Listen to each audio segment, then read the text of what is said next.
Boa noite, estamos aqui com o aluno José de Arimateias, representando a cidade de Divino, Minas Gerais. Ele é aluno do segundo período do curso de administração da UENG, Unidade de Carangola.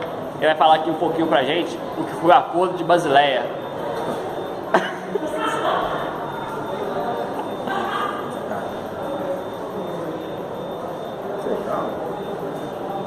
Assunto muito desconhecido, né? Mas poder só dar uma pequena introdução para você. O Acordo de Basileia foi um tratado com os componentes do G10 para poder estabelecer novas diretrizes e parâmetros para o sistema bancário e financeiro, para dar maior segurança, maior estabilidade. A nível mundial. A nível mundial. Portanto, o nosso país, o Brasil, foi aderir às regras impostas por esse comitê do Acordo de Basileia somente após o Plano Real, que viu a estabilidade financeira, um momento de crise do país. E hoje, o sistema financeiro em relação bancário no Brasil é um dos mais seguros do mundo. E quando foi esse Acordo de Basileia? O primeiro acordo foi em 1975. Basileia é uma cidade na Suíça e esse acordo foi tratado com o presidente do BIS e os países componentes do G10. Quem são esses componentes? Esses países, um deles, por exemplo, Suíça, Alemanha, Japão, Luxemburgo. São as 10 maiores economias do mundo ou são... Não, na época eram os 10 sistemas, os países que estavam com o sistema bancário mais defasado e que ia uma certa atualização. Por quê? Novos métodos foram surgindo no sistema bancário mundial, acompanhado da globalização econômica. Então fica mais exposto a riscos de clonagem, facilitar o comércio entre esses países. Facilitar o comércio entre os países e deixar o sistema bancário um pouco mais seguro. Estamos aqui com a nossa amiga Carol, Santa Margarida, e ela vai falar aqui pra gente um pouquinho o que ela entende pelo Acordo de Basileia. Ou seja, nada. Boa tarde, eu estou aqui com o Caio, que é do 6º período de administração da Universidade da UENG de Carangola. E eu vou fazer uma pergunta para ele, para ver se ele sabe o que é o Acordo de Basileia. Você conhece, Caio? Nunca ouvi falar. Nunca ouviu falar nesse Acordo de Basileia? Ah, então tá jóia. Muito obrigado, tá jóia? Tchau, tchau. Olá, pessoal. Estou aqui mais uma vez para perguntar mais uma pessoa, que eu estou aqui com o Jonathan Moraes. Ele faz o 6º período de Ciências Biológicas na UENG. E eu vou perguntar a ele, você conhece o Acordo de Basileia? Acordo de Basileia, eu acho que é um acordo que foi feito na cidade de Basileia, mas eu não sei não, a respeito não. Você nunca ouviu falar nesse acordo? Não. Ah, então tá jóia. Muito obrigado, gente.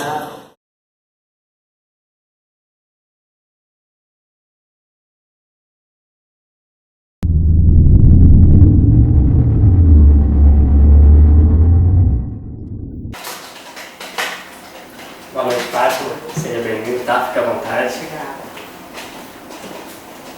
Boa noite, Matheus. Seja bem-vindo, tá? Fique à vontade. Dá de uma coisa, a gente está à disposição. Boa noite, Gás. Fique à vontade. Boa noite, meu amigo. Fique à vontade, tá? Boa noite, Sérgio. Boa noite, Ana, tudo bem? Boa noite, Gustavo. Joia? Boa noite, Dona. Como é que tá lá? Tudo jóia. Boa noite a todos. Boa noite.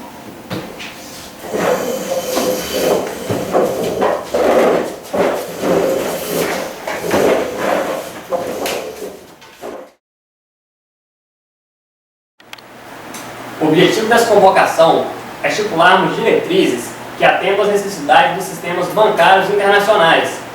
Alguns fatores têm enfraquecido os países do mundo todo, como por exemplo, de conhecimento global, acredito que todos nós temos passado por impactos com a crise do petróleo, que nós devemos agora estudar as nossas economias, não individuais, mas como uma economia mundial, para que a gente não venha a sofrer um colapso. Devemos ver o que nós temos atualmente, o que nós esperamos para os próximos anos, para a gente tentar, com isso tudo, estar formando um novo modelo, um novo conceito de relações internacionais bancárias. E, através disso, nós vamos ter exemplos de situações que podem ocorrer com esse novo conceito.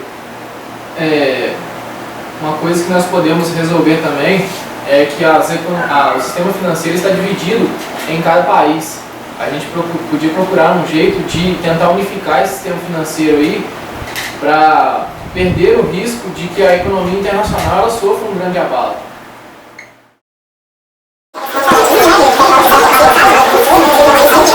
Em vista de todos os pontos levantados nesse encontro, temos como missão estudarmos as individualidades de cada país, para que com os dados aqui levantados, possamos criar um novo sistema internacional bancário. Em breve, nos reuniremos novamente.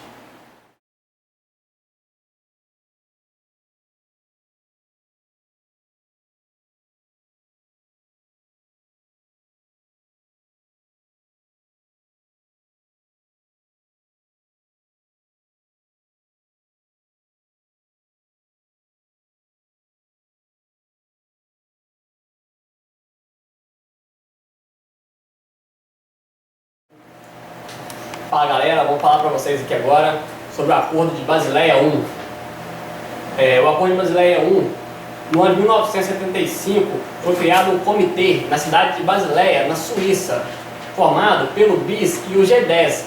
O BIS é o Banco de Compensações Internacionais, uma organização responsável pela supervisão bancária. O seu objetivo principal é promover a cooperação entre os bancos centrais e outras agências na busca de estabilidade monetária e financeira. O G10 são os representantes de economias desenvolvidas. O objetivo central desse comitê era estabelecer uma supervisão bancária visando fortalecer a solidez dos sistemas financeiros. Em 1973, para a gente entrar mais no assunto, a economia mundial estava meio abalada devido às crises do petróleo. E com isso, esses países constituintes do G10, eles entraram em acordo de fazer essas reuniões que aconteceram em Basileia para trazer um desenvolvimento no sistema financeiro internacional e trazer uma solidez para que menos risco afetem esses sistemas financeiros. O acordo, como já foi dito, aconteceu. O Comitê de Basileia aconteceu em 75 e foram tendo outras reuniões que aí foram se estabelecendo essas diretrizes que trouxeram alguns, como posso dizer, pontos relevantes? Trouxeram alguns pontos relevantes, tais como, No caso, um dos pontos relevantes que eles fizeram era que cada banco tinha que ter 8% do seu capital em dinheiro guardado no banco. Vamos supor, o banco empresta um dinheiro para um cliente. Ele não vai sair podendo emprestar assim do nada, não tendo nenhum dinheiro. Não. Ele emprestava, porém ele tinha esses 8% no banco para ter assim, para ficar seguro, entendeu? Isso, para ser seguro, porque estava tendo muito problema do banco emprestar o dinheiro para certas pessoas e essas pessoas tipo passar a perna, entendeu? Não pagar, não ser de acordo com o regulamento e tudo mais. E aí o banco teve essa necessidade, entendeu? De implantar essa porcentagem para não levar esses calotes então dos funcionários, dos clientes, quer dizer. Vale ressaltar que esse acordo de 8% ele foi firmado em 1988, quando se estabeleceu o acordo realmente de Basileia. Isso aí eram os comitês, e em 88 que foi o primeiro acordo de Basileia, que foi tratada essa questão dos 8% de taxa mínima aí para os bancos terem mais liquidez. Outro ponto importante também a ser dito foi a transformação do capital do banco. Ele era todo imobilizado em grandes, como eu falo, em grandes estabelecimentos, imóveis e tal, fazendas. O capital do banco era todo imobilizado, ele era parado. Se o banco precisasse hoje de um dinheiro a disponibilizar para os agentes deficitários, ele não tinha. Então, com o Acordo de Basileia, o que veio a mudar foi a transformação do capital imobilizado em capital líquido, para o banco ter em caixa. Assim, aumentou grandemente como eu digo, a solvência e liquidez. E com o passar dos anos, as regras adotadas naquela época se mostraram insuficientes para impedir que os bancos ficassem expostos a determinados riscos. E para evitar as falências de muitas instituições, então foi preciso fazer alguns ajustes. É o que nós veremos a seguir com os outros amigos no Acordo de Basileia II.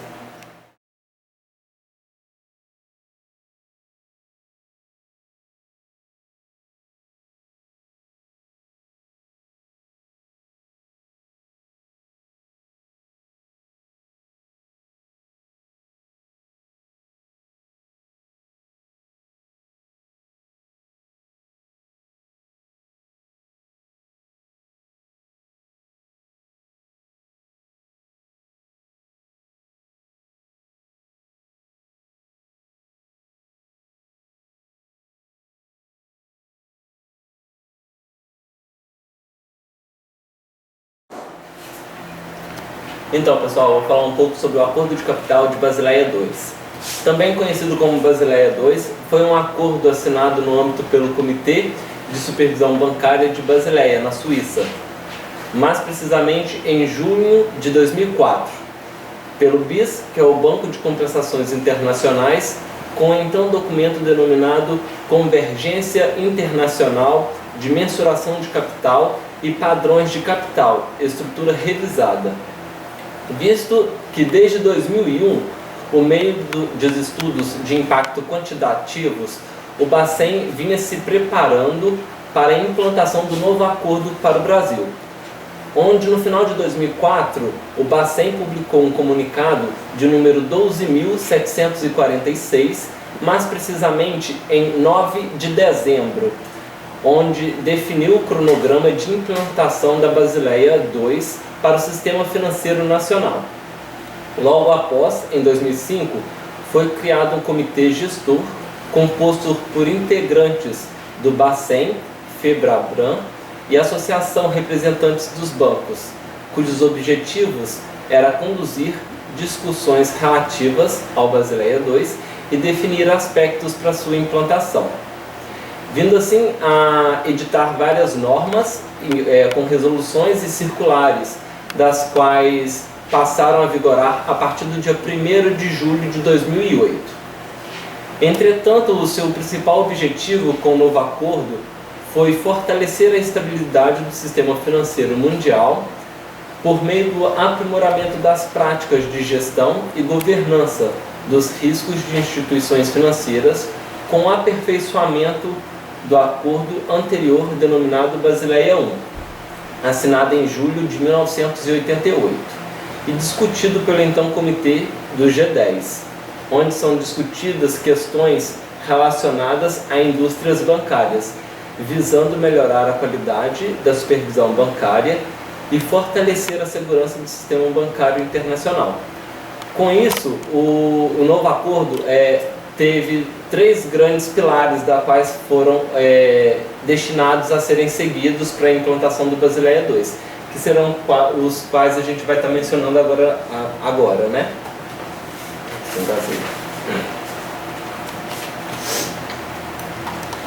O primeiro pilar fala sobre o fortalecimento da estrutura de capital das instituições, ou seja, guardar parte do seu capital por medida de segurança. O novo conceito mantém tanto a definição original do que é capital, como o requerimento mínimo de 8% para os ativos ponderados pelo risco. Por outro lado, a revisão trouxe uma nova metodologia de mensuração, análise e administração de riscos de crédito, que é o risco de alguém não pagar o banco, e operacional, que é o risco de perdas provocadas por um erro de funcionário, falha nos computadores, documentos irregulares e fraudes, enquanto que o risco de mercado permanece inalterado. Para a mensuração de risco de crédito, foram propostos dois métodos. O critério padrão, que o conceito é praticamente o mesmo do Acordo de Basileia I, no qual o banco, ao fazer a classificação, poderá usar uma agência pública ou privada de classificação de risco. E a base de classificação interna, que os bancos estão autorizados de utilizar sua própria metodologia de classificação de risco de crédito, mas as instituições deverão seguir normas mais rígidas de avaliação e fornecer maior transparência ao mercado. Porém, o uso deste critério dependerá da aprovação prévia do órgão de supervisão bancária do país. A introdução do risco operacional no cálculo, medido separadamente dos demais, é outra mudança proposta. E para a mensuração de risco operacional, inicialmente foram desenvolvidos três critérios. O primeiro, que é o indicador básico, que relaciona o percentual de capital para cobrir o risco operacional com o risco indicador no banco, o qual seja mais sensível para medir o total de exposição do banco ao risco. Exemplo, se a receita bruta for a mais apropriada, cada banco terá que garantir um capital mínimo para cobrir o risco operacional, igual ao percentual a ser estabelecido da receita bruta. O segundo, que é o critério padrão, o banco poderá dividir suas atividades em áreas de negócios padrão, como exemplo, corporate finance e varejo, e aplicar um indicador básico para cada segmento, utilizando percentuais do capital diferenciados. O percentual do capital total que deverá ser alocado para cobrir o risco operacional do banco será calculado através da soma dos indicadores básicos de cada segmento. E o terceiro, que é o critério de mensuração interno, que permite que os bancos utilizem o maior rigor em relação aos padrões de supervisão, dando mais importância aos cálculos internos para a determinação do capital proposto. Os bancos poderão utilizar 3 itens para uma específica área de negócios e tipos de risco, sejam eles o indicador de exposição ao risco operacional, mas um valor representando a probabilidade de que a perda ocorra e o total da perda causada por este evento. Para calcular o total de capital requerido para cobrir o risco operacional, o banco aplicará a este cálculo um percentual que será determinado pelo comitê, baseado na amostra da indústria bancária.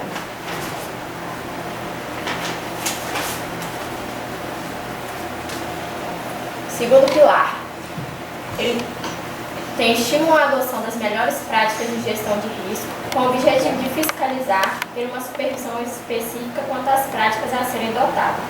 Ele tem como principal característica reafirmar e fortalecer a participação e o papel do regulador no processo de supervisão bancária e de avaliação da governança de risco das instituições e como essa gerencia o capital para fazer frente aos riscos incorridos.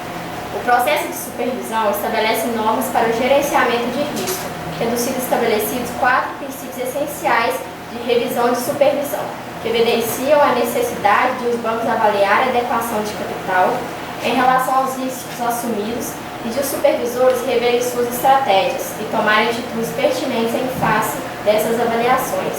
São eles: primeiro princípio, os bancos devem ter um processo para estimar sua adequação de capital em relação ao seu perfil de risco e possuir uma estratégia para a manutenção de seus níveis adequados de capital.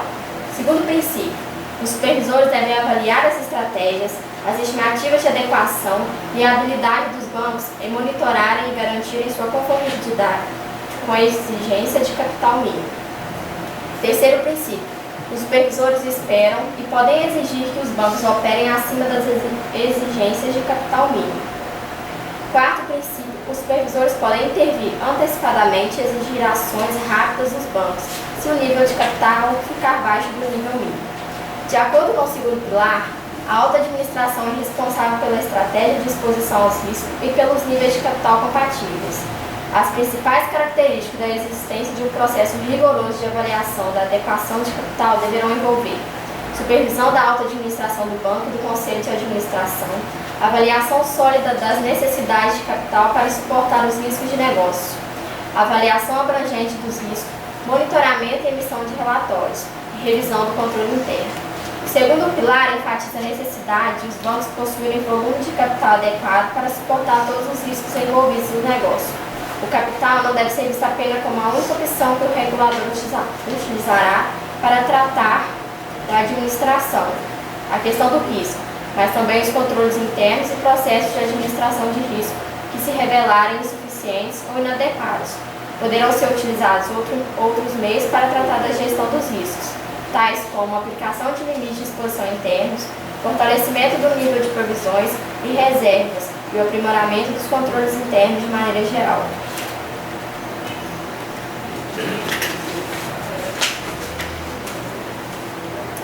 O terceiro pilar, redução de assimetria de informação e favorecimento da disciplina de mercado, deve ser abordado da seguinte forma. A primeira coisa que a gente tem que entender é o que é assimetria. Como que ocorre a assimetria?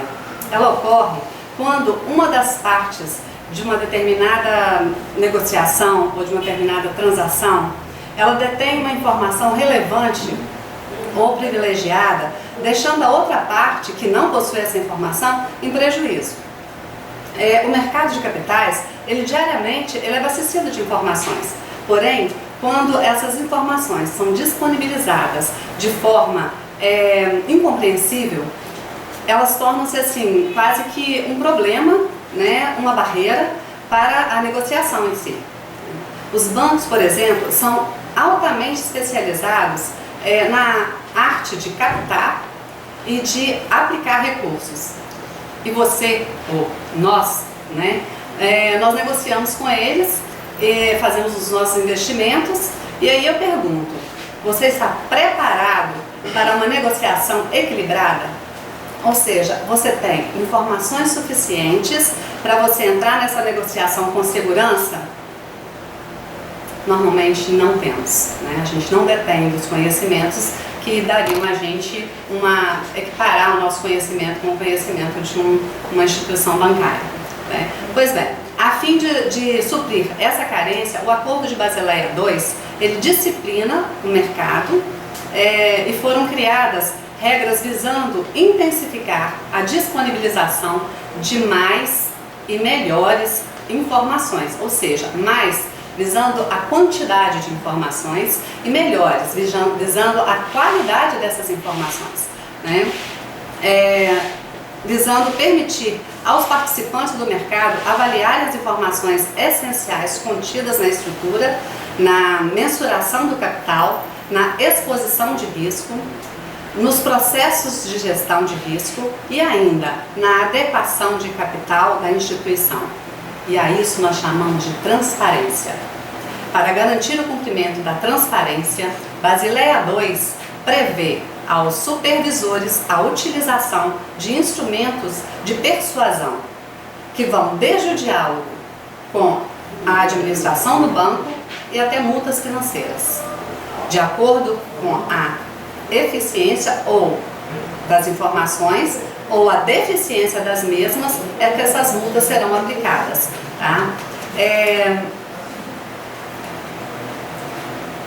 A utilização de determinados níveis de transparência é hoje uma condição necessária para o reconhecimento e habilitação de uma instituição financeira. Em uma abordagem de mensuração de capital específica, como por exemplo, são divulgações de informações qualitativas e estrutura dos sistemas de classificação internas e o processo para administrar e reconhecer a mitigação, né, dos riscos de crédito. Só para fechar, o intuito do terceiro pilar é de complementar aos requisitos ou aos requerimentos mínimos do capital Basileia, do Acordo de Capital Basileia I. E o que vem sido abordado e foi abordado anteriormente no pilar 1 também. E é o processo de revisão da supervisão do pilar 2. Significa dizer que, ao estipular a abertura de informações, o Basileia II procura potencializar o poder de avaliação e atuação dos participantes do mercado.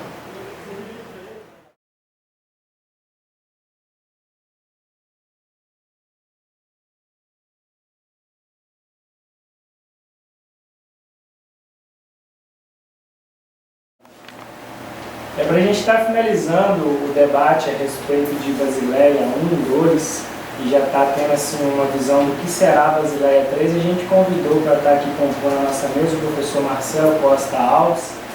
Ele hoje compõe o corpo docente da UEM, Unidade Carangola, formou na Universidade Federal Fluminense, pós-graduado e agora mestrando na Fundação Pedro Leopoldo.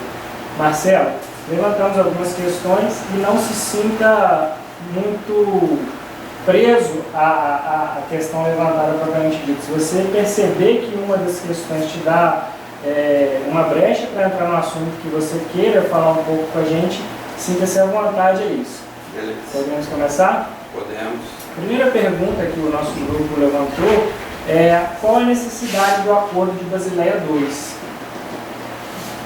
Bom, a necessidade do Acordo de Basileia II surgiu a partir dos sucessos e das limitações do Basileia I.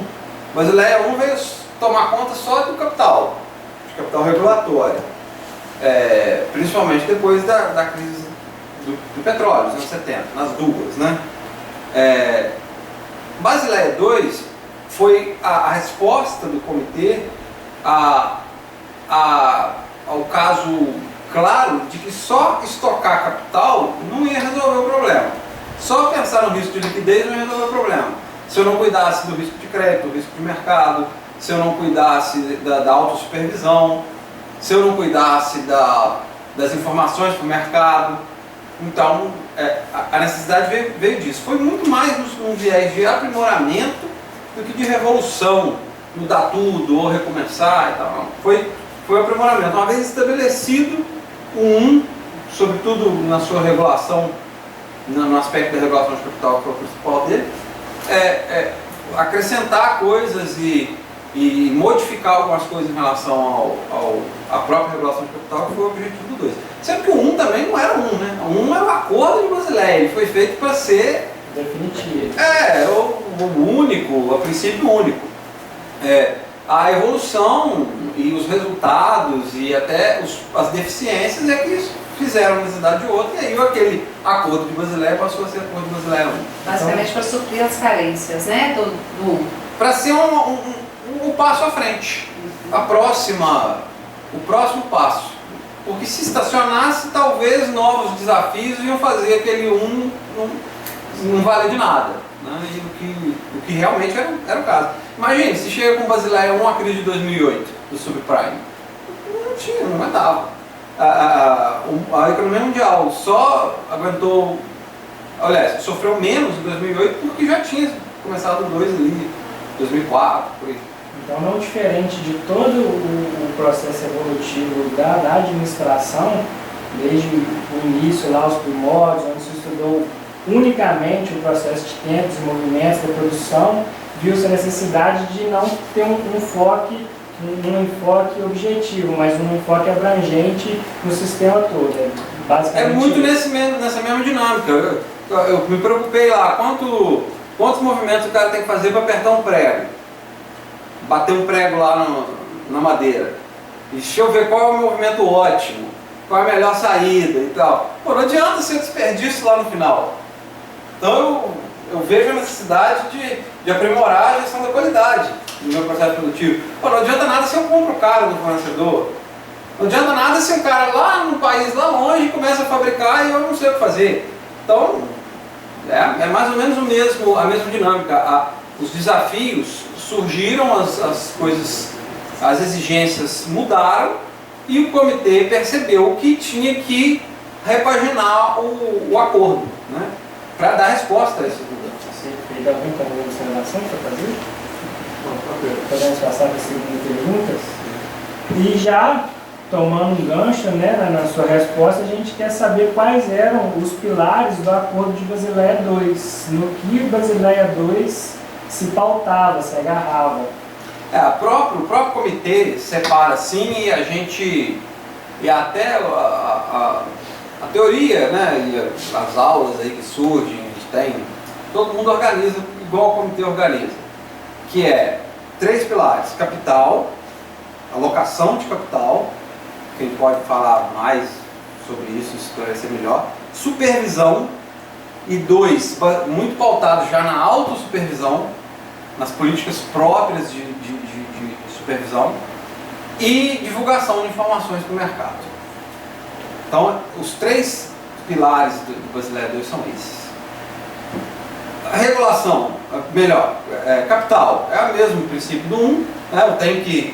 Eu não posso ir emprestando, eu tenho que pegar uma parte do meu patrimônio e guardar como dinheiro, não como imóvel. Né? Agora há pouco aqui citaram no backstage, citaram o caso de um banco que está com problemas de adequação em Basileia 3, mas na verdade o problema é Basileia 2. Muito por quê? Porque esse banco tem muitos imóveis. Muitos imóveis. Tomados em garantia, imóveis próprios, imóveis grandes, sedes grandes, suntuosas, imóveis importantes Brasil afora. E se eu preciso de dinheiro rápido e tenho dinheiro no banco, eu estou bem. Mas se eu preciso de dinheiro rápido e tenho uma fazenda lá em Goiás, eu talvez não esteja tão bem assim. Se eu preciso de dinheiro próprio e tenho um apartamento numa determinada cidade aí, talvez não seja tão fácil de vender. E se eu vender, talvez eu tenha que vender, me expondo ao risco do mercado, ter um preço menor. Então a alocação de capital permaneceu, se aprimorou. A supervisão que, é meio que até simplório, mas é exatamente isso. Quem é melhor? O cara que você precisa chegar e falar assim, olha, toma banho hoje, troca por uma roupinha melhor hoje, você está usando a sua mesma roupa tem 3 dias. Ou o cara que faz isso por ele mesmo. Imagina a esposa lá, você, marido, toma um banho hoje, troca sua roupa hoje. Isso é um bom marido? Tá, é o cara que faz isso sozinho e já chega cheirosinho, bonitinho, é muito melhor. E aí quem que você confia mais? Como pessoa proativa, apta, interessada em promover um bom cliente? Aquele que faz por si mesmo. Então é a mesma lógica. O mercado vai sentir muito mais segurança em quem se regula do que aquele que faz só para obedecer uma normativa. E por fim, a questão da divulgação de informação no mercado. Não sei quem do grupo ou dos que estão assistindo a gente acompanha a bolsa de valores e tal, mas se você, por exemplo, se agora à noite sair uma notícia aí que o mercado enxergue de forma negativa a respeito de uma determinada empresa, amanhã as ações dela despencam. E isso envolve o dinheiro das pessoas, dos acionistas que está lá aplicado naquela empresa. Isso é sério. Então eu não posso tratar uma informação, sobretudo quando eu sou listado em bolsa de valores, eu não posso tratar a informação como secreta. Ela não é secreta, tem acionistas. O dinheiro desses acionistas não é secreto. Eles não escondem o dinheiro, eles vão lá e colocam na minha mão. Então, se alguém bota dinheiro na minha mão, eu tenho que informá-lo na primeira hora das coisas que acontecem. Tal forma, se eu atingir o capital regulatório de Basileia 2, eu vou lá e solto um fato relevante no mercado e informo o mercado. Olha, 2 anos antes do prazo eu vou atingir. O mercado vai ver isso muito bem. Vai tomar as decisões de investimento dele com essa informação. Então, Basileia 2 vem a aprimorar esse aspecto. Colocar regulação para isso. Dizer assim, você dessa forma você tem que informar para o mercado. Alguns bancos já faziam isso. Ele fala na simetria de informação, né? A simetria ela ocorre quando não há a mesma informação de uma parte sendo igual a outra parte. A assimetria ocorre quando uma parte tem informações relevantes, né, que pode prejudicar a outra parte, no entanto, e isso pode prejudicar as transações. Ou seja, se o banco não informa ao cliente, não dá essa transparência no que ocorre dentro do sistema, o cliente fica em defasagem. E talvez nem tanto o cliente, mas sim o investidor. O investidor. O dono das ações, entendeu? O cliente também, ele tem essa relação, mas o cliente, se o banco, que nós estamos tratando de banco, se o banco entregar o produto, entregar o serviço, fizer tudo direitinho, para ele tá ok. Agora, se o banco guarda capital mínimo, se ele tem as melhores práticas de governança, isso para o cliente, é claro, é importante, mas só quando se manifestar lá na relação com ele. Já para o acionista não. O acionista olha lá e fala assim, olha, o Itaú se enquadrou em Basileia 3 anos antes dele ser obrigatório no Brasil. dele começar a implantação no Brasil. Itaú tá bem, eu vou comprar ações do Itaú. Aí ele olha lá, não, Itaú não conseguiu se enquadrar em Basileia 2 ainda, e já vai entrar o 3. Ah, será que quando entrar o 3, vocês estão tendo dificuldade para fazer isso? Quando entrar o 3, será que eles vão ter que guardar mais capital, vão ter menos dinheiro para emprestar, vão lucrar menos? Eu vou vender minhas ações, eu vou sair. Então, é para isso. E essa simetria é o que? Aconteceu, informa. No primeiro momento possível, informa o mercado. Porque senão, acontece uma coisa, as implicações decorrentes dessa coisa já surgem, já vão sendo geradas e já vão gerando novas implicações, e aí depois de um tempo que não deveria ter passado, sem essa informação, a empresa vai e divulga para o mercado. Aí o mercado tem aquela informação de 2 meses atrás. Mas já aconteceu um monte de coisa a partir dessa informação e o mercado não pôde se precaver. E essas informações são obrigatórias? Algumas sim. Algumas são obrigatórias. Alguns tipos de informações, e aí não é só banco. Aí é quem está listado na Bovespa. Tem que dar. São os chamados fatos relevantes. Não é tanto o nosso assunto, mas são chamados fatos relevantes. Agora, quem está no novo mercado, como é o caso do Banco do Brasil, do Itaú, se não me engano o Bradesco também, que são as empresas listadas com melhores práticas de governança corporativa, e esses têm um nível de exigência ainda maior.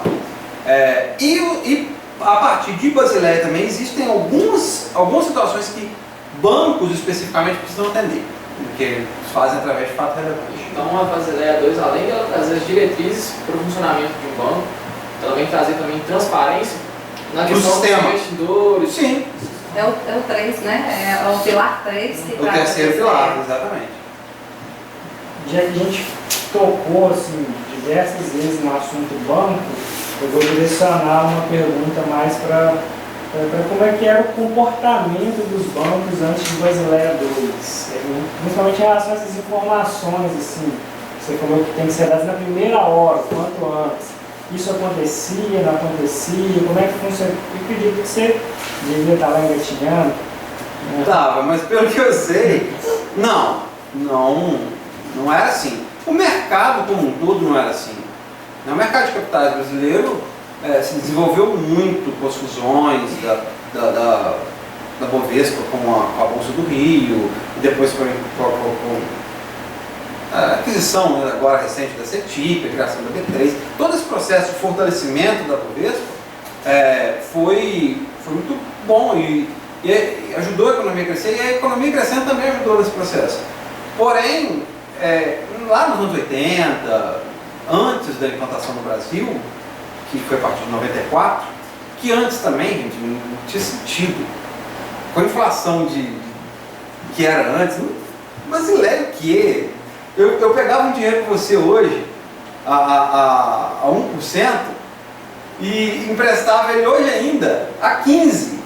E amanhã te devolvia ele. Se eu quisesse virar fazer até uma gracinha, eu vou te dar 3%, ainda estava ganhando muito. O lucro dos bancos era completamente irreal. O Brasil, em 88, no meio de uma crise econômica, não quis assinar. O Banco Central Brasileiro não assinou. Basileia 1. Ele não assinou. Depois da instituição do Plano Real, do presidente Fernando Henrique. Que foi quando o Brasil, na verdade, começou a ter alguma normativa, ou até alguma normalidade econômica. Porque normas já existiam, só que era totalmente fora da normalidade. Aí foi adotado. Antes disso, cara, é muito... Por exemplo, você ia pedir um empréstimo num banco público, não conseguia. O Banco do Brasil mesmo, na Caixa Econômica, se vocês perguntarem para pessoas, minha palavra talvez não seja suficiente, pergunta para uma pessoa da época. Você pediu um empréstimo lá no banco, não saía, o que você fazia? Você ligava naquele político que você conhecia, falava com ele ligava em alguém, não saía o empréstimo. Acontecia isso. Só ir na rua e perguntar com o carambola mesmo. Sobretudo nos bancos públicos, que, como por exemplo, no caso do Banco do Brasil, tinha a conta movimento. Era uma máquina de gerar lucro. Máquina. Coisa maluca. Até 86 teve a conta movimento. Então, não estava nem para critérios, para nada. Vou emprestar o que eu quiser. Se você perguntar para o seu pai, né, vocês que estão assistindo, seus pais, seus avós, você pensa, poxa, era fácil ter uma conta no Banco do Brasil? Era fácil ter um cheque ouro no Banco do Brasil? Não, era o médico, o juiz, o prefeito, o cara ricão que tinha. Hoje o banco implora para você ter, porque ele precisa rentabilizar. Na época não precisava. Então o cenário todo era muito diferente. Então os bancos não tinham muito critério, assim, um critério técnico, encorpado para emprestar. Não tinha regulamentação. Bem feita não. Até tinha políticas, existiam políticas, mas não eram precisas. Por quê? Porque não precisavam ser. Tinha um lucro real gigante. Não tinha por quê. Os mesmos que estipularam as taxas? Sim, até hoje os bancos estipulam as próprias taxas. A questão não é nem essa. Por exemplo, o banco não exigia garantia direito. O sistema bancário, o produto bancário é baseado em fidúcia. Fidúcia é o quê? É confiança. Qualquer relação bancária é baseada em fidúcia. Você chega lá, eu quero empréstimo. Eu olho para você assim, tá, toma aí o dinheiro. Quem em sã consciência entrega o seu dinheiro para qualquer um? Sem pensar em nada. É difícil. Você pode até entregar, mas você vai perguntar bastante antes. Ou seja, vai fazer um cadastro, que alguns chamam de burocracia, mas precisa. Vou pegar o comprovante de renda, tal, vou fazer pergunta. Tal. Que garantia que você dá? Não, tem isso? Tem que ter garantia? Tem. Mas você não confia em mim. Você não pode responder, né? Lá no varejo você não pode responder. Não. Mas a realidade é essa. Então o que faz? Pega uma garantia, um carro, um imóvel. Hoje isso foi visto durante um tempo como algo que deveria ser superado, nos bancos inclusive. Os bancos gastaram muito dinheiro tentando superar esses limites. Hoje com o Basileia 3 eles voltam para isso. Com a necessidade de incorporar o rating dos clientes, incorporar a classificação de risco, né? E para poder operar com margens melhores. Agora, antes então era isso aí, era coisa meio que na confiança, como falavam, feeling, isso, mas a expressão que se usa no meio bancário é no fio do bigode. O gerente emprestava no fio do bigode. Era muito sim. E no fio do bigode dá muito certo, enquanto os problemas da minha instituição só tocam na minha instituição. Mas no mercado interconectado, ligado, globalizado, não só aqui dentro do mercado nacional, mas no mercado mundial, se eu quebrar um banco grande no Brasil, eu detono a economia dos Estados Unidos. Não, mas eu detono a economia da Argentina. Acabo com a economia da Venezuela, da Bolívia. Eu prejudico a economia de Angola. Eu faço uma empresa lá na China quebrar. Então, hoje, eu não posso me dar mais esse luxo. O mercado não pode mais se dar a esse luxo em lugar nenhum do mundo. Então, o cenário mais ou menos era esse. Antes, e por isso foi veio para unificar mesmo o sistema financeiro internacional e dar uns apoios. Sim, em virtude. Quando percebeu-se que estava tudo se conectando e a globalização era um caminho econômico, né? Era um caminho irreversível, era preciso dar uma padronagem. Exemplo podia ser a União Europeia. Sim, mas aí mais na área mercantil, né? Nasceu mais na área mercantil. Hoje não, hoje está em outro nível de integração e agora começa a querer se desfazer, né? Com o Brexit e outros países aí querendo ir para trás. Mas a dinâmica é parecida, bem parecida. Acho que ficou bem claro, né? E com tudo isso que você falou, uma dúvida ela ficou. É obrigatório aderir ao que a Basileia determina? Não. Um país é obrigado? Não é obrigado. O Brasil, por exemplo, como eu já falei, a Basileia 1 entrou em vigor no mundo todo em 88, o Brasil assinou em 94. Mas assim, uma vez que o Brasil assinou em 94, Basileia 2 foi estipulado, uma vez que ele já estava em Basileia, ele tem que ir. Dois estipulados, acho que já em 97, foi entrar em vigor em 2004. Isso. Aí já migrou direto? Isso.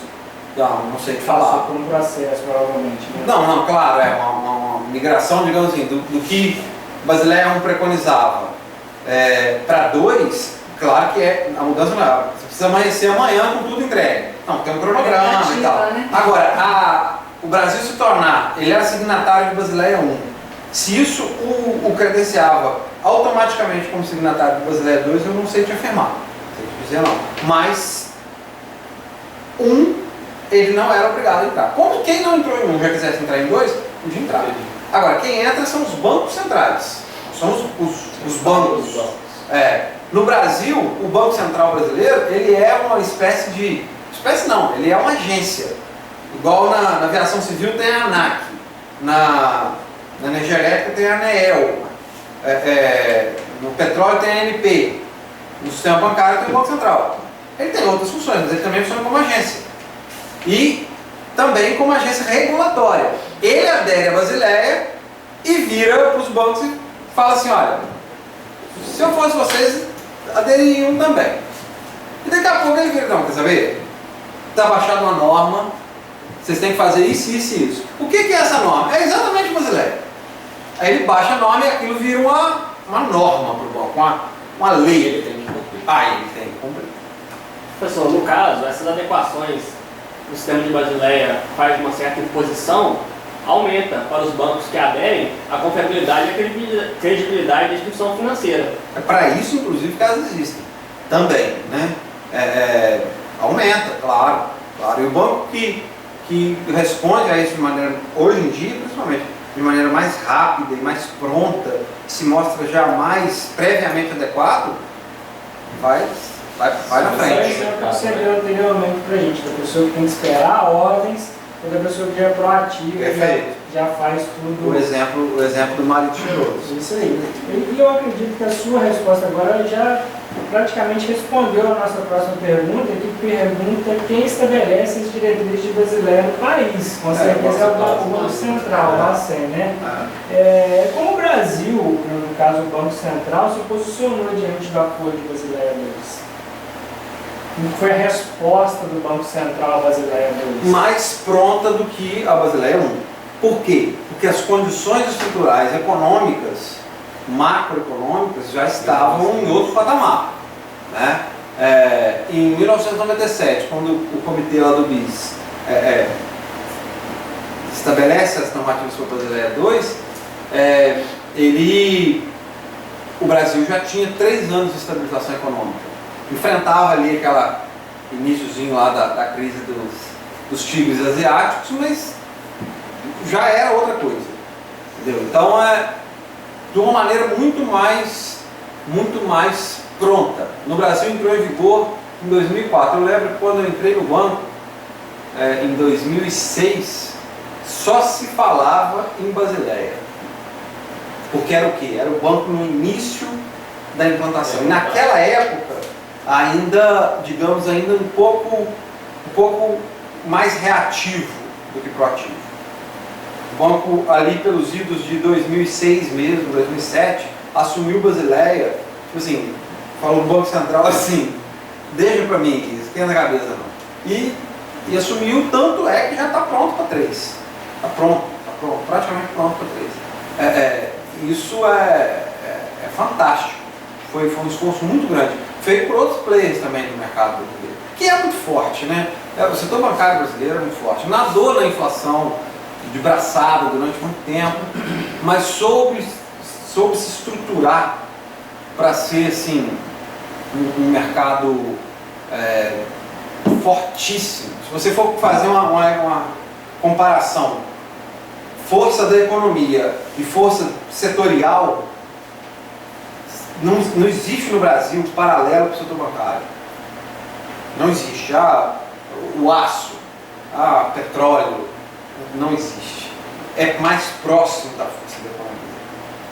O setor bancário não, é descolado.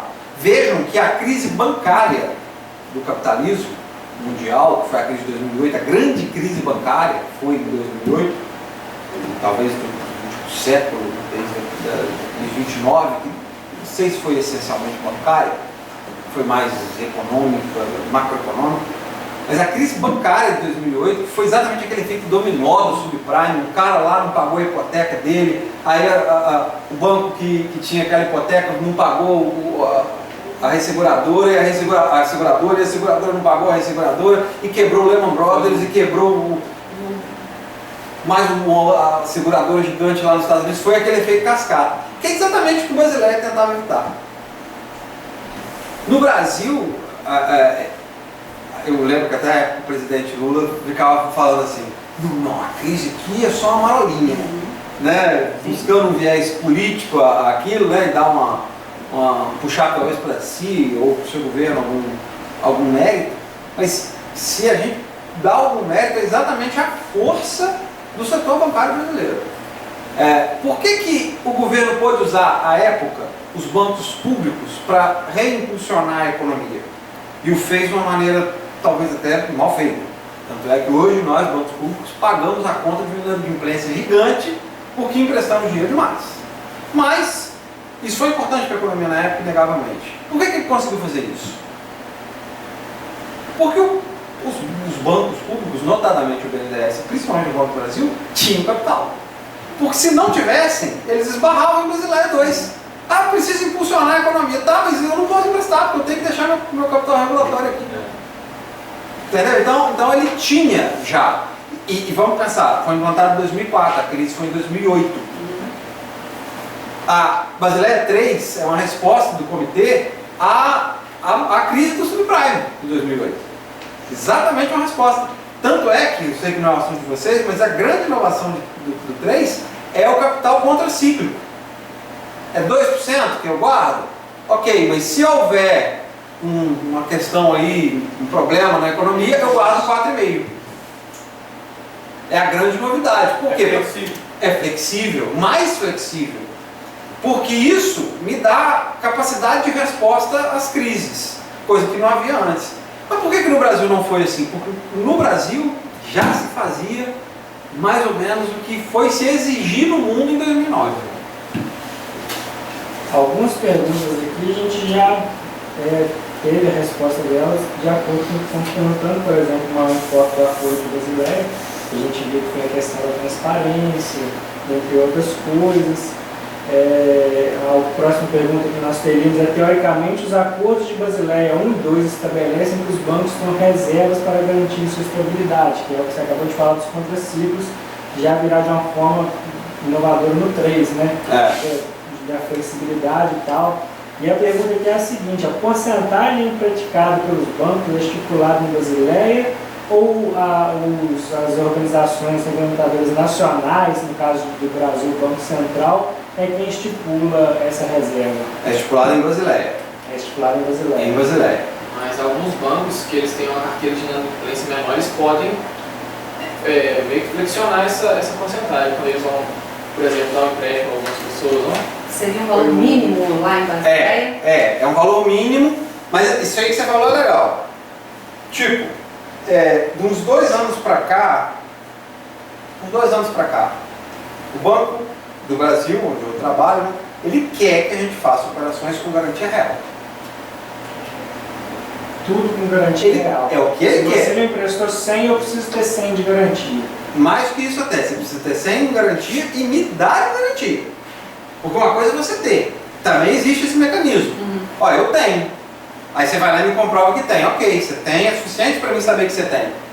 Eu não quero garantir. Você não precisa ir no cartório e falar que se você não pagar, esse negócio é meu. Eu preciso que você coloque ele alienado ali. Eu não preciso que você coloque alienado. Eu só sei que você tem. Tá bom, é recurso líquido. Mas o dar em garantia. O dar em garantia é outra coisa. É alienação, ou uma hipoteca, um penhor, uma ferramenta de garantia. Aí, por que ele quer isso? Risco.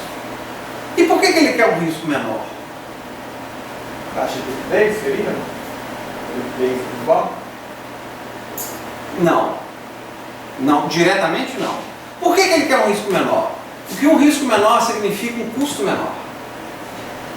Só para vocês saberem o porquê dessa Basileia toda aí, isso aí é um ponto-chave para você entender o porquê dessa. Por que estoca capital? O banco não vive de dinheiro, por que não empresta dinheiro logo e ajuda quem está precisando, ou ganha mais dinheiro às vezes? Se eu empresto sem garantia real, E, independente até da garantia real, se a avaliação de risco daquela operação toda, sob determinados parâmetros, gera uma classificação, vamos pôr de A a E, gera uma classificação C, qual é o valor daquela operação? 100 mil reais. Se é C, eu tenho que pegar, por exemplo, 10 mil reais e guardar. Mas sabe de onde eu tiro esses 10 mil reais? Não é do meu ativo, é do meu lucro. Sai do lucro, do que eu ia ganhar. Eu tiro o lucro, eu gero uma despesa, né? Então, seria uma despesa de lucro. Tiro do lucro e guardo. É o famoso tiro no pé. Então, para eu te emprestar 100 mil, eu tenho que pegar 10 mil e guardar. Se for risco C, por exemplo, vamos por C. Pois se por alguma razão isso for risco B, eu já tenho que guardar só 5. Opa, já ficou melhor. De acordo com os riscos, vai Se for A, eu guardo só 1000. Pois se for duplo A, eu não guardo nada. De acordo com as carteiras, então. É de acordo com o risco da operação. De risco da operação. E quanto menor a minha classificação de risco, menos eu aprovisiono. Aí você fala, é flexível? Não, e sim. É flexível porque muda. Mas não é flexível por quê? Porque essas classificações de risco é que vão gerar essas proporções. E Basileia 3, por exemplo, já traz parâmetros de como eu tenho que avaliar. Para cada tipo de cliente já vem Cada banco tem o seu. Basileia 3 já vem se meter em relação a você vai calcular risco assim. Por quê? Porque tem banco que calcula risco muito bem. Querem ver? 2 bancos que operam de forma totalmente diferente e que calculam risco muito bem. Então, seus resultados aí para provar. Itaú e Banco do Brasil. Você vai no Itaú, vamos ver na prática. Você vai no Itaú, vai no Banco do Brasil primeiro e pede um cartão de crédito. Alguém já fez essa experiência? Nunca fez, né? Sinal que está ruim de pedir cartão de crédito, né? Mas chega lá e pede um cartão de crédito. Você pode até conseguir, mas vai conseguir, você vai apresentar seu contra-cheque, seu comprovante de residência e seus documentos pessoais. O banco vai fazer seu cadastro, calcular seu limite de crédito e falar, eu te consigo um cartão aqui de 2 mil reais de limite. Faça o teste. Pegue os mesmos documentos, vá na agência do Itaú. Talvez ele nem precise dos seus documentos, nem a sua renda para olhar. Talvez olhe. Mas se olhar, ele vai te dar um cartão de 10 mil. É assim. Aí ele vai lá e pede um empréstimo no Banco do Brasil. Ele vai te conseguir uns 3 mil. Vai lá no Itaú. 10, 15 mil pré-aprovado. Quer? Só assina aqui, ó. Assina aqui num tabletzinho assim, pronto. Vai embora com o dinheiro. Ah, mas é a relação risco-retorno imperando na parada. O Itaú tem lá a forma dele de calcular o risco da operação. Ele chega a uma conclusão e vê que vale a pena operar se for para te cobrar X. Se não for para te cobrar X, não vale a pena operar. Esse é o viés de atuação dele. Enquanto o viés do banco é um viés mais conservador. Olha, eu empresto pouco. Tá, mas eu também te cobro pouco. Então, assim, só para... E o meu risco é menor. Só para fixar, então, o Basileia 3 então, veio para globalizar a todos uma das coisas, mesmo isso. Uma das coisas que ele vai fazer é isso. Quando ele foi editado em 2009, ou 11, não tenho certeza agora, todo mundo já conheceu quais eram os parâmetros. Eu não posso falar pelas outras empresas, mas o banco, por exemplo, já começou lá naquela época a arrumar os seus sistemas. Eu, para você ter uma ideia, quando eu calculava o risco de operação, ela dava A, B, C, D, E, F. Se eu não me engano é isso. Agora é A, duplo A mais, duplo A, B vai de 1 a 7, C vai de 1 a 7, D vai... Por quê? Essa é a classificação do Basileia. Como é que ele faz essa conta para chegar a essas conclusões? Pelos parâmetros do Basileia. Que já ficaram conhecidos em 2009, só eram de implantação obrigatória a partir de 2019, pois o banco já faz. Ele já calcula hoje, se você for lá e pedir, se quiser financiar, comprar uma casa e financiar a sua casa, ele já calcula o preço do seu financiamento imobiliário baseado em Basileia 3. Essa mudança recente agora no sistema de operação de boletos, teve alguma relação com... De boletos? Imagino eu que não, mas não tenho informação precisa para te dizer não. Pela lógica, penso que não. Penso que não. A questão da liquidez, ser mais exato. Mas aí é a liquidez do título. Eu não sei até que ponto, isso talvez caberia uma reflexão para chegar a essa conclusão. Não sei até que ponto a liquidez dos títulos, boletos bancários entre Eu acho bancos. que elas podem trazer uma análise mais rápida também do cliente em si. Porque uma vez que a liquidez foi feita ali, momentânea, e o cliente está me pedindo uma análise, eu sei que de 10 minutos para trás, nada dele ficou para trás, ele pode analisar melhor o risco de crédito do cliente. Né? De uma forma mais rápida. Isso. Sim, essa intercorrência sim. E aí, nesse sentido, talvez possa ter sido gerado, possa ter sido gerado a partir das exigências do brasileiro. Pode. Algumas coisas que não são exigidas por norma foram criadas a partir da norma. Já não era mais exigência, mas viu-se que era interessante, era relevante e se assumiu. Só frisando para a gente não se perder, uma das minhas perguntas você também já respondeu. A pergunta seria o seguinte: qual é o efeito do aumento do risco de crédito e risco de mercado de um banco em seus saldos contábeis? O risco é aumento de custo. Sem diminuição de lucros. Diminuição de lucros. A gente teve, como eu citei aqui, os bancos públicos, e mesmo o Banco do Brasil como sociedade de economia mista, são agentes de crédito do governo, do controlador. Como os bancos privados também são agentes do seu controlador. O seu dono faz o que quer com ele. E a mesma coisa é o banco público. Em 2008, 2009, quando o mundo parou de botar dinheiro no Brasil, que parou de botar dinheiro em qualquer lugar que não fosse o seu colchão, de medo, né? Quando eu vejo o Lehman Brothers quebrar, qualquer um tem medo, entendeu? O mundo inteiro teve medo. E sumiu o dinheiro e a economia começou a parar, porque a economia brasileira sempre foi absolutamente dependente de crédito. O governo federal foi nos bancos públicos e falou: emprestem. Porque se vocês emprestarem, o Itaú, o Bradesco e o Santander ou emprestam também ou vão perder mercados. Ok, uma estratégia aparentemente muito inteligente, mas que tinha um efeito colateral, que ou não foi calculado, ou foi calculado e ignorado. Que é qual? Em 2011, 2012, vamos falar em caráter bem prático, eu emprestava Finame, uma linha de recurso público, a 2,5% ao ano para pessoa jurídica. Nós não estamos falando de crédito rural, pessoa jurídica. Eu lembro de ter financiado um pouquinho depois disso a implantação de uma empresa onde a gente fez um financiamento de 2 ou 3 milhões de reais em equipamentos Finame, 2,5% ao ano. Pergunto a vocês. Bem próximo aos Estados Unidos, atualmente. Uma loucura, né? Uma loucura. Se eu falar para você, trabalhador aí, que tem uma taxa lá de 2,5% ao ano, você fica louco. A minha casa não é financiada nessa taxa, a sua casa não seria, não é. Pois bem, pergunta, por exemplo, nesse caso específico que eu fiz, pergunta se o cara pagou.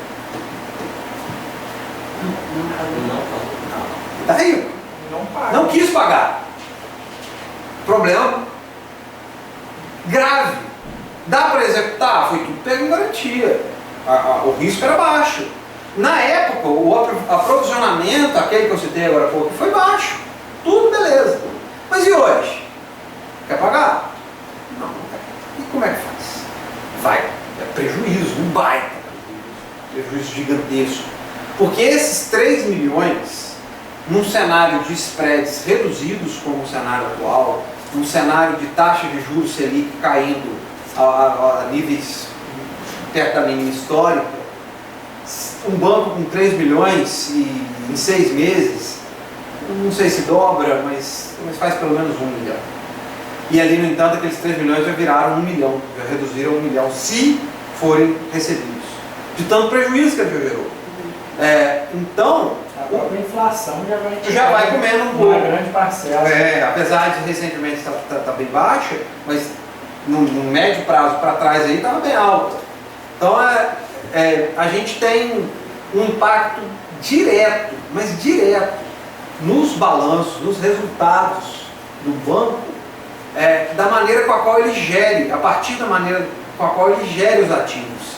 Se o banco tem uma gestão de ativos bem feita, saudável, ele vai lucrar mais. Porque dinheiro é a produção dele. Se eu tenho uma linha de produção extremamente moderna, enxuta, um nível adequado de estoques, tudo direitinho, eu vou lucrar mais. Pois se eu tenho dinheiro dando o máximo resultado que ele pode dar, eu emprestar o máximo possível de dinheiro ao maior spread possível que o mercado suportar e recebendo tudo de volta, é o lucro que eu posso ter. E grande, sempre grande. Então é até um tabu, para encerrar, pelo menos essa resposta, um tabu que a gente tem que entender, também, ser um pouco menos romântico, é o seguinte: a gente às vezes escuta televisão, muito, às vezes em atendimento a interesses políticos de alguns grupos e tal, aí uma ideia assim que busca demonizar o lucro, não só dos bancos, mas de qualquer lucro. Aquele lá é o capitalista, aquele lá é o ricão, aquele lá é o cara que tem dinheiro. Experimente quebrar o Itaú.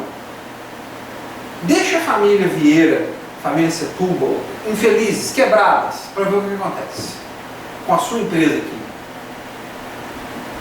O efeito dominó do sistema bancário é certamente o mais devastador da economia toda.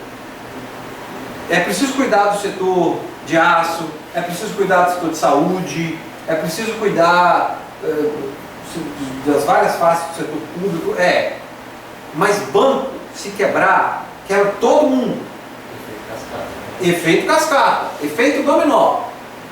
Basileia tem exatamente essa preocupação. Quando eles viram que estava tudo se integrando, os bancos se integrando, as economias do mundo afora se integrando, e outros setores se integrando ao setor bancário, não, nós temos que cuidar disso aqui, porque se daqui a pouco isso dá um problema aqui, vai dar problema a todo mundo. E o que é uma economia mundial em declínio, entrando num ciclo vicioso, negativo? É o quê?